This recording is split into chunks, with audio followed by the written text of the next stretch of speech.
ఇలవేల్పు శ్రీ కనక మహాలక్ష్మి అమ్మవారి ఆలయం భక్తులతో పోటెత్తింది. మార్గశిర మాస తొలి లక్ష్మీవారం కావడంతో వేకువజాము నుంచే పెద్ద ఎత్తున భక్తులు ఆలయానికి చేరుకొని అమ్మవారి దర్శనం చేసుకున్నారు. అమ్మవారికి పసుపు కుంకాలను సమర్పించుకొని ముడుపులు మొక్కులు చెల్లించుకున్నారు. భక్తులు స్వహస్తాలతో అమ్మవారికి అభిషేకాలు గావించి తరించారు. విశాఖ శ్రీ కనక మహాలక్ష్మి అమ్మవారి మార్గశిర మాసోత్సవాల సందర్భంగా భక్తులకు ఎలాంటి అసౌకర్యం కలగకుండా యంత్రాంగం పగడ్బందీగా ఏర్పాట్లు చేసింది. దేవస్థానం సిబ్బందితో పాటు నగర పోలీస్ విభాగం సమన్వయంతో పర్యవేక్షిస్తుంది. తొలి గురువారం కావడంతో నగర పోలీస్ కమిషనర్ శంకప్రత బాగ్చి, ఆలయ ఈవో శోభారాణితో కలిసి క్యూ లైన్ల ఏర్పాట్లను పర్యవేక్షించారు. నగర పోలీస్ కమిషనర్ దేవస్థానం నిర్వహణపై సంతృప్తి వ్యక్తం చేశారు. లక్ష్మి అమ్మవారి టెంపుల్కి రావడం జరిగింది. భక్తులు వేల మంది వచ్చారని నేను చూస్తున్నాం. ఏర్పాట్లు చాలా చక్కగా చేశారని నేను టెంపుల్ మేనేజ్మెంట్ అందరికీ అభినందనలు తెలియజేస్తున్నా. మా పోలీస్ వాళ్ళు కూడా చాలా అలర్ట్గా పనిచేస్తున్నారని వాళ్ళందరికీ నేను అభినందనలు తెలియజేస్తున్నా. కానీ ఇది మొదటి లక్ష్మీవారం, ఇంకా చాలా రోజులు ప్రోగ్రాం జరుగుతాయి కాబట్టి మేమందరం జాగ్రత్తగా ఉండాలి. మేము కూడా అప్పుడప్పుడు వచ్చి ఇలా పరిశీలిస్తాం. భక్తులకు ఎటువంటి ఇబ్బంది కలగకుండా దర్శనం చేయించడానికి మేము అన్ని విధంగా ఏర్పాటు చేస్తాం.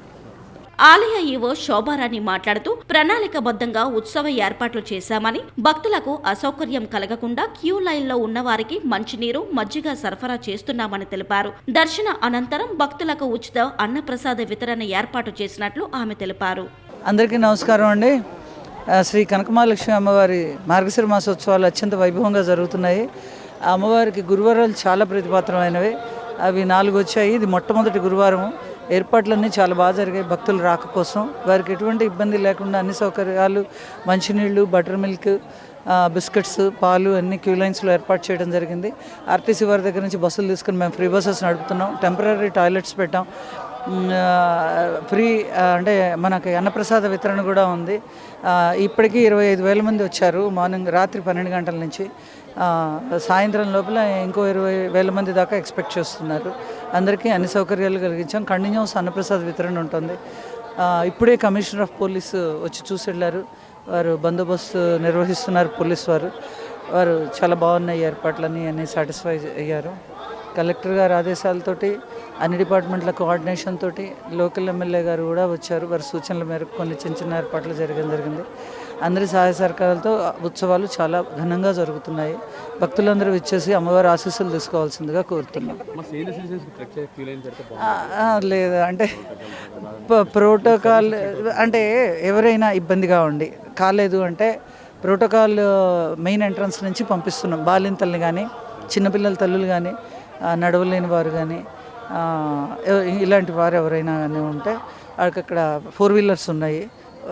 అక్కడ మన పిఆర్ఓ ఆఫీస్ ఘోష హాస్పిటల్ దగ్గర ఉంది. అక్కడ కాంటాక్ట్ చేస్తే వాళ్ళకి 4 వీలర్స్ పంపిస్తున్నాం. స్థలాభావంతో ఇప్పటికే 4 క్యూ లైన్స్, మధ్యలో సర్వీస్ లైన్స్, రోడ్లన్నీ ఆక్యుపై చేసేస్తున్నాం మనం. మీ అందరికీ తెలిసిందే. దీని మీద కలెక్టర్ గారు కూడా వచ్చి 2 సార్లు రివ్యూ చేసి వెళ్ళారు క్యూ లైన్స్ మీద. సరే, కమిషనర్ ఆఫ్ పోలీస్ అయితే 2-3 సార్లు వచ్చున్నారు. వారి అందరి దాని మీద అవకాశం ఉన్నంత వరకు అందరికీ చేస్తున్నాం.